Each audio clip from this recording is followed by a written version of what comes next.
So we're going to be thinking about place value here.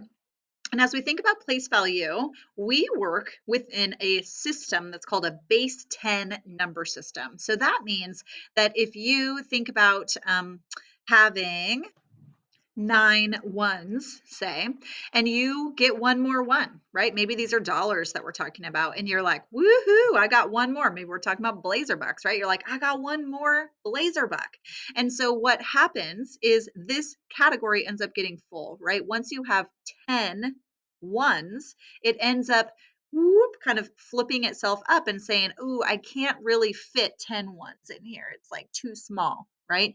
And so what happens is you end up flipping it and changing the look and saying, oh, well, I have used up all my ones and now I have 1 10 and 0 ones, right? So 9 plus one more, we ended up flipping up into that next place value system. That's kind of how, broadly speaking, our base 10 system kind of works. So if we go back over here and we look at this kind of patterning that's going to occur, we're going to see that you can use our base 10 system to make some kind of shifts or movements to make things bigger or smaller by a power of 10. And a power of 10 simply means that if you look at our place value chart here, these are each, if it has its own place value spot or its own place value name, that is a power of 10, right? So we have ones, tens, hundreds, thousands, 10,000s, etc. Those are all powers of 10 in their own special way, right? They have their own special column on our place value chart. So when we look over here, if we start with this number 4,000, say, what you're going to be asked to do is you're going to be filling in the boxes in the chart, right? Okay, so if we have this number 4,000, and we are tasked with making it 10 times bigger. We want the number that's 10 times bigger than that number. We essentially, if we make things bigger, we're going to be multiplying, right? So we could think about this. One way to think about it is to multiply it by 10. Well, to do that, 4,000 and another 4,000 and another and another and another 10 times is going to get you 1, 2, 4. It's going to get you 40,000, right? You have 4,000 10 times.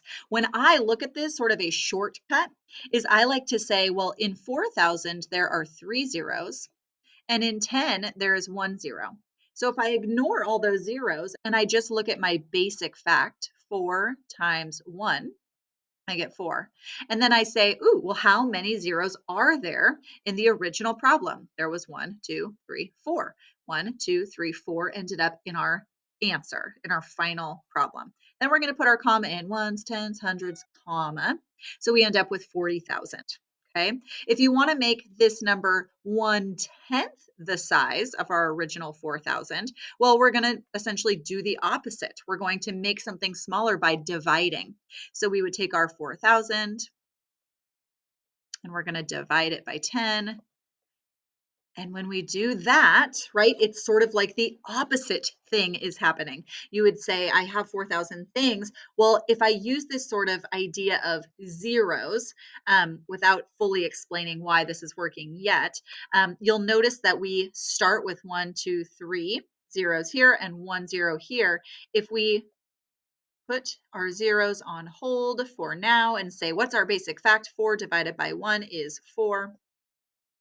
And these zeros can essentially cancel out. So I end up with 1, 2